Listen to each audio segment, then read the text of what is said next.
Hi guys, today we will talk about how to turn off voice in video calls on your WeChat app. We will go to figure out this solution on how we can turn off this mark on your WeChat app.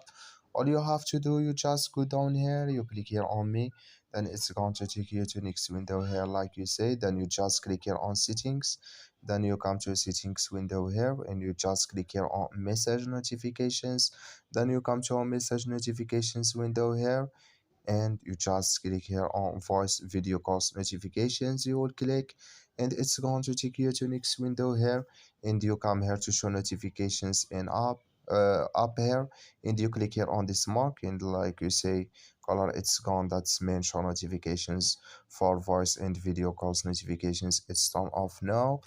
Thank you for your watching. Don't forget to support us by liking, subscribe. Just follow these ways and it's going to work with you.